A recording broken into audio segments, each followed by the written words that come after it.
Commander Mark says,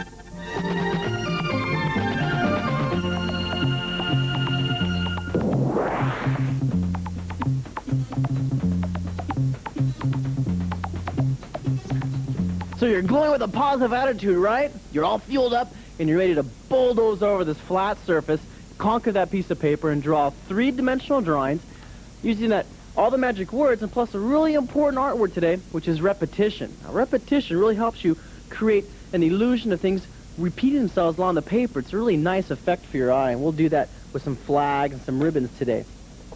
I get my pencil here. We'll start our drawing. Make sure your hands loosen up and you're ready to go across that piece of paper. We'll start with a flagpole, all about right here. Nice dark flagpole.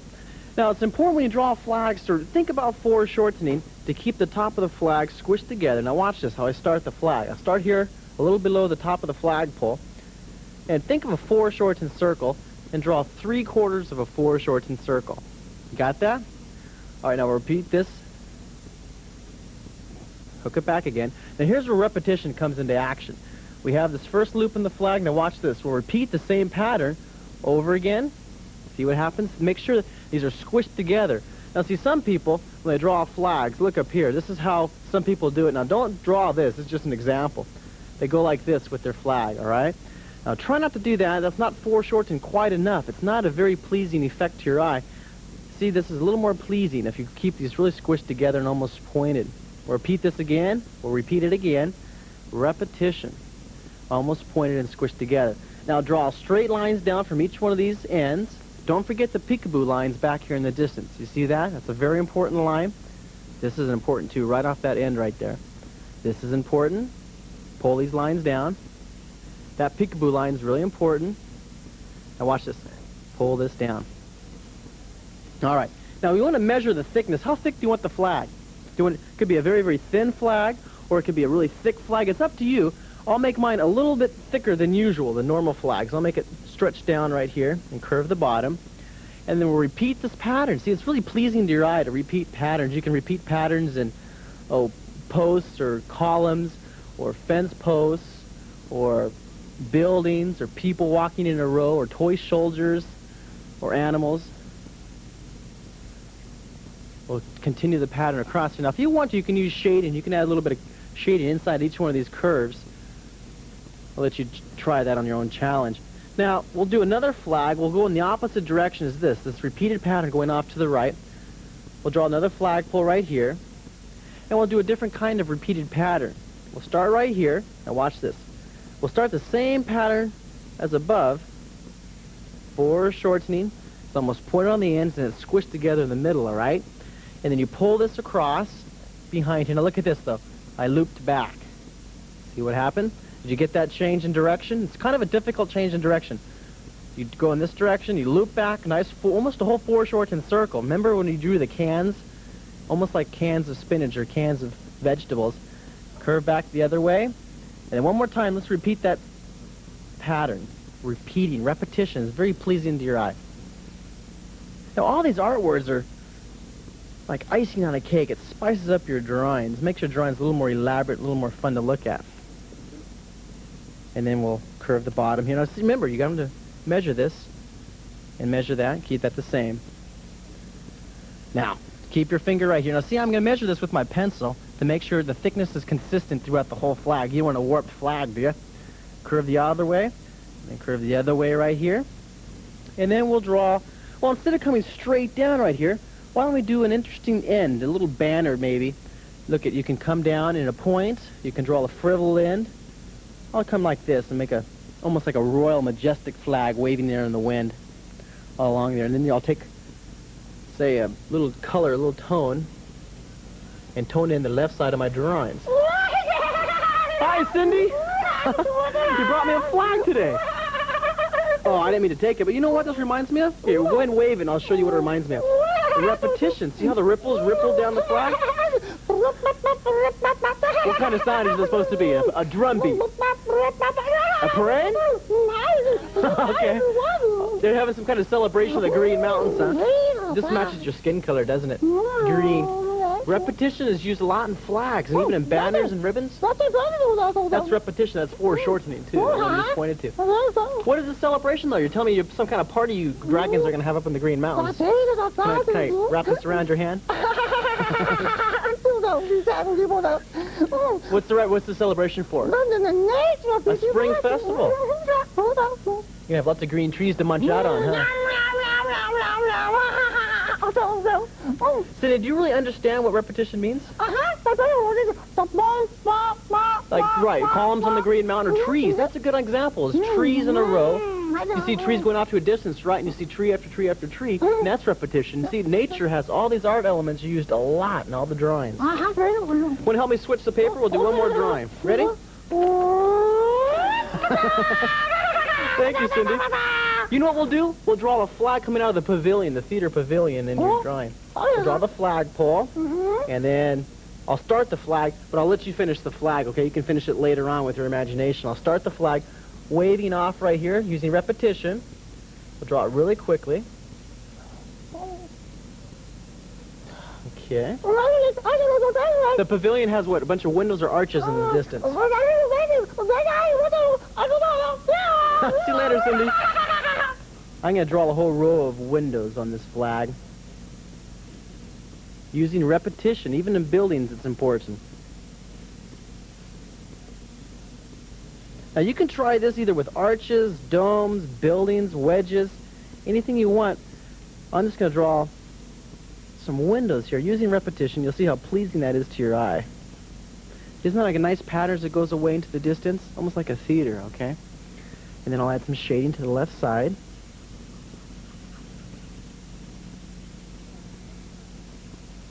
Now, if you wanted to take this flag, you could break this flag off into two different directions. You want to see how I do this? Well, I started this flag. Ignore this line I drew. I can take this flag and go off to the right. Now, watch this. This is kind of a tricky part. You can also take it down and split it into two. Isn't this interesting?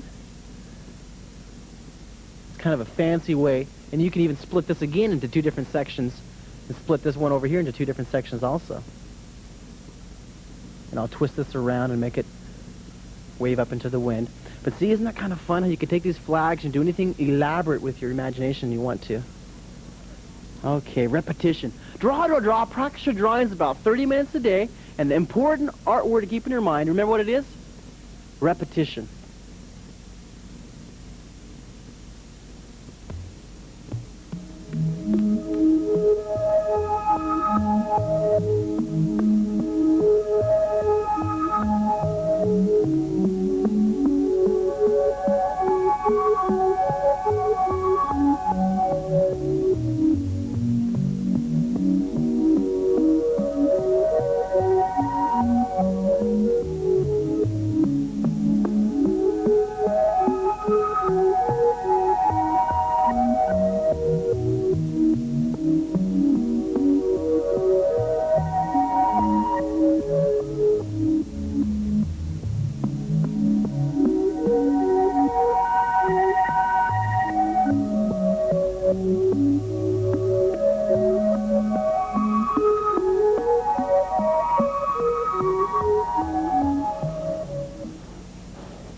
Are you a member of Commander Mark's Drawing Club? If you're not, you should be. All you need to do is send a picture to the commander, and you automatically become a member of the Secret City Club. The commander wants to make drawing more popular than lunar looping. Now, you don't know what that is, but here in the Secret City, it's very, very popular. This week's activity is to draw a vehicle for the underplanet. Here's an example of club member Cindy. She drew a wonderful drawing. Notice the great shading. Now, you send your vehicle for the underplanet to Secret City Club, Post Office Box 444, Moraga, California, 94556. Make drawing more popular than lunar looping.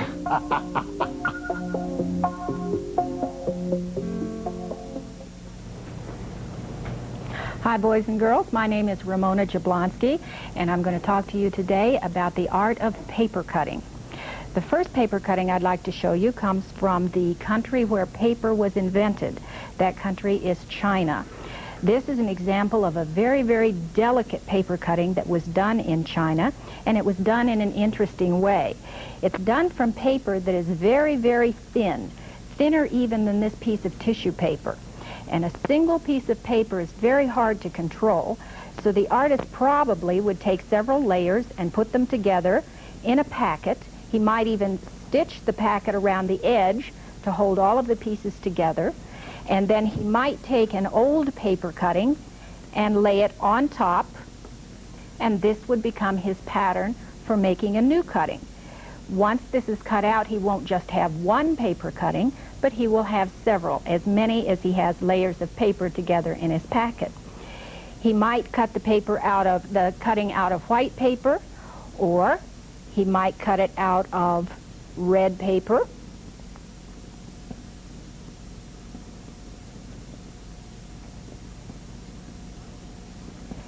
And he might wish to go on after his paper is cut and color it. He would do this by adding watercolor on top of a white paper cutting. As paper spread to other parts of the world, paper cutting followed also. And each country or each group of people developed a look or a style of paper cutting that they particularly liked. Some of my favorite cuttings come from the country of Poland. This is an example, and this is also an example of a Polish paper cutting. The interesting thing about these cuttings is that rather than being cut with a very sharp knife, such as this one, which is what the Chinese paper cutter would use, a Polish paper cutter would use a tool that looks like this, quite a bit different. This was not a tool developed for making paper cuttings, but rather it's a pair of sheep shears. Poland is a very rural country, and the people would often have tools for taking care of their animals in their farms. So if a person wanted to get creative, he would simply go down to the barn and take his pair of sheep shears. Probably they would be held, rather than being held back here by the handle, they would be held very close up to the tip like this in order to make a very delicate paper cutting. As paper cutting spread to other parts of the world, this is one of my very favorites. Let me take these down from here.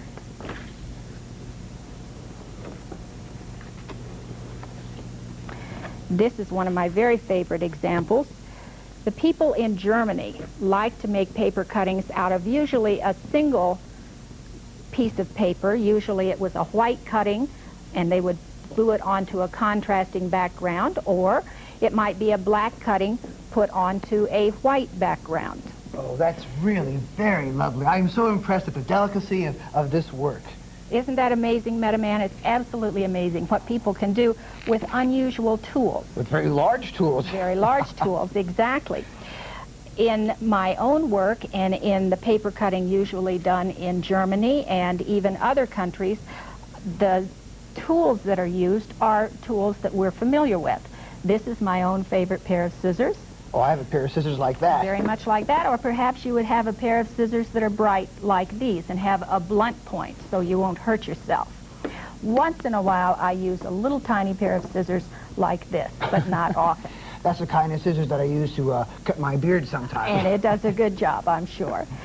Would you like to see how to do a paper cutting? I would love to see how to do a paper cutting. Well, one of the neat things about paper cutting is that you don't have to buy materials. You can take an ordinary piece of newspaper. Well, I have a lot of that. And almost everybody does, and you could start making your paper cutting out of something like this. Could I take a piece? You certainly can. Take that one. Usually, when we do a paper cutting, not always, but usually, we fold the paper at least one time first. And if we have the paper folded in half, everything that we cut out of this paper is going to be multiplied times the number of layers that we cut through. So since we are going to be cutting through 2 layers of paper, you can help yourself to a pair of scissors. Okay. Everything that we cut is going to be multiplied times 2. So if you start on the folded edge, as I am, Right. and you cut kind of an S-shaped curve, kind of a half a heart shape, all the way around and come back to the folded edge. I'm not as fast as you, I'm afraid. Okay. 1/2 a heart shape and 1/2 a heart shape, cut through 2 layers of paper, should be 1 whole heart shape. Okay. That looks pretty good. That looks very good indeed. Very good for a good try, for a first try. Now, what happens now? Well, you can go on and make your heart shape even more fancy if you wish. You can put scallops around the edge, or you can use this as a pattern to make a different color of heart. If you take a plain piece of paper, whatever color it may be, fold it in half just as you did your newspaper, and then take your newspaper cutting and wrap it right around, folded edge to folded edge. That now becomes a pattern for a new cutting. Use your scissors just as though it were a drawing tool and follow the newspaper pattern closely, but it doesn't have to be followed just exactly, because your drawing tool, your scissors, can make a new shape even though it's following generally the first newspaper pattern that you made. And that's how all these other designs were made, with patterns? Most of them are made with patterns, although it isn't necessary always to follow a pattern. This is one way to start with an inexpensive piece of paper like the newspaper to get an idea, to sketch, to learn what you would like to do. Well, I have learned so much from just this short demonstration. Thank you very much for coming to visit. I've enjoyed my visit. Thank you. I have some really elegant drawings to show you, some brilliant control that these kids had over the flat surface, and of course using the 7 magic words, plus they're using the art words, the special art words I'm talking to you about, like cosmetics, or almost like makeup, so it really enchants or enhances your drawing. Let's look at the first drawing here. Isn't that a neat pencil idea for a transportation system? Has the archway back there, nice shading, and good tone. Let me show you another drawing. Now here's a before and after example. I really like these because it shows you how you take some basic simple drawings, you measure your skill with those simple drawings, then you go into some really elaborate drawings just a few weeks later. Now here's Christian's first drawing, and take a look at this. This is the same girl 12 days later. Just brilliant control, shading for shortening surface size, contour lines, density, overlapping. All those magic words are used in that drawing. Take a close look at that. Nice flags. See the repetition? Can you see the repetition?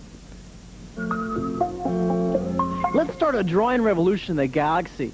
So you can watch me and you learn how to draw, then you teach 10 of your friends how to draw, and pretty soon everybody in the whole world will know how to draw in 3D, learning those magic words, those 7 magic words, and all these art words will get everybody drawing. Now today, I'm going to add repetition to the mural. I'll add some flags off the top of these little energy silos, these energy reservoirs down here on the first moonscape. I'll draw a flagpole. Now these flags are really good exercises to practice when you have some spare time. And don't repeat the same pattern too often. See, if you're drawing flags, you draw all your flags waving off to the right, and you use that same front pattern coming towards you, then you won't really understand how to make the flag waving away from you. So experiment with different positions of the flag. Some coming toward you, some going away from you, some going away from you, then coming towards you, and then going away from you. See, you can use some variety and experiment with that repetition, okay? I'm going to stand right here so I can get this first repeat. Now, see, I started this pattern, almost the chain link pattern, and then I change the pattern, move away, and then I'll change it again, and I'll come toward me. See, I changed the repetition so it's not all going into the same direction. You still have a nice repeated pattern, but it does not boring to your eye. And then I always remember those peekaboo lines. See these peekaboo lines right here? Can't forget that.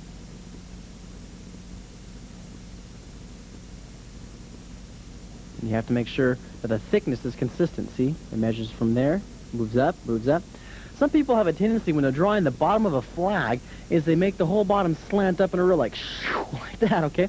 You want to avoid that because you won't get each individual folding of the flag. It's very important to move up just a little bit from the corner, move up. That's a really tricky part, though. I can understand why people would sometimes make a mistake there. and then I'll make my fancy end of the flag right here at the end of it.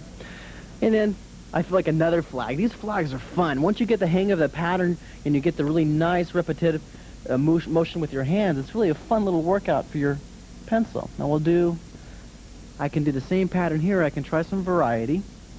I'll make this flag starting in this direction. Then we'll change the direction of the flag. I'll change the direction again. And then I'll make it a really thick flag. I like these thick flags. You might want to make thin flags if you want.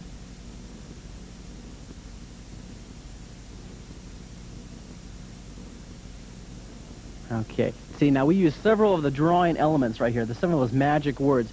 We're using surface. See how the near part of the flag is lower in the paper? We're using size. The near part of the flag is a little bit larger. And here's another important art word, an important magic word, and Elmo's going to explain it to you.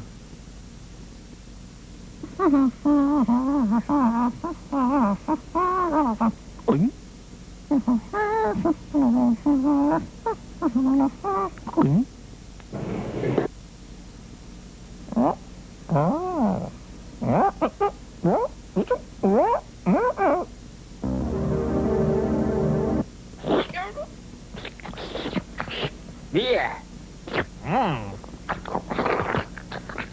Overlapping. See how important that is when you take an object and you put it in front of the other one? And I'm using overlapping here. Even on the flag, I'm using overlapping. The front part overlaps this part, which overlaps this part, which overlaps that part.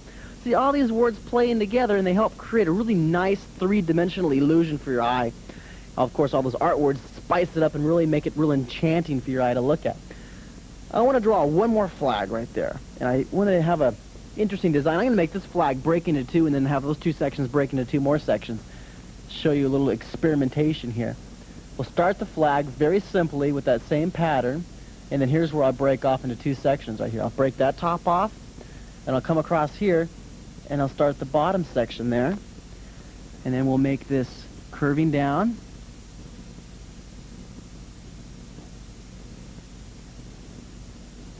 See how it breaks off into two sections? And then I'll break it off into two more sections. You want to do that? You can try it too. You can have the flags breaking off almost like a maze, a three-dimensional maze to follow. And I'll break this section off into two more. These are almost like strings. When it gets so tiny, you really won't see too much of the detail, but you can still stretch your imagination.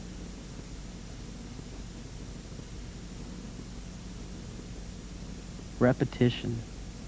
Isn't that nice pattern there? You have the repeated repetition for your eye, the repeated pattern here, and it breaks off again. You know, when you visit your local art museums for some ideas for your drawings, you'll probably be surprised that you can see different things in each of the paintings. Maybe even different than your friends if you're looking at the same painting. Now, in this painting, I see strange imaginary characters. They even look like they could have been some kind of paper cutting.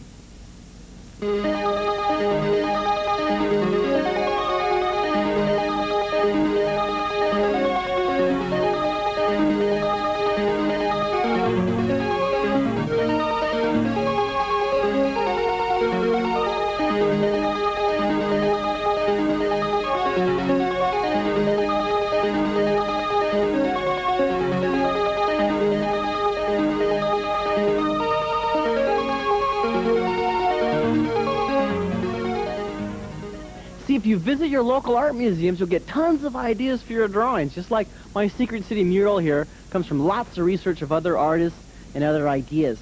Now I want to add a little bit more shading to my Secret City silos. Notice how I'm using a different texture for my shading. I'm not using a scribble or a crosshatch or a dot. I'm using small little geometric shapes, small little circles. You might want to try squares in some of your drawings or triangles. Shading with triangles might be kind of interesting. That'd be something unique to try. A little bit of darkness underneath here. Small little circles repeated. And then I want to get this far leg. I want to finish the landing tripod. See, these energy silos can fly too.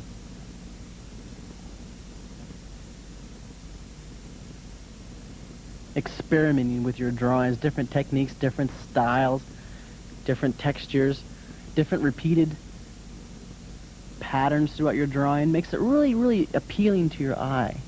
Makes it fun to look at, and that's the idea of drawing, right? To make it a little more interesting for people to look at your pictures. There we go. I think I finished my shading. Draw, draw, draw. Practice your drawing. 30 minutes a day, stay in a really positive attitude, and I'll see you next time.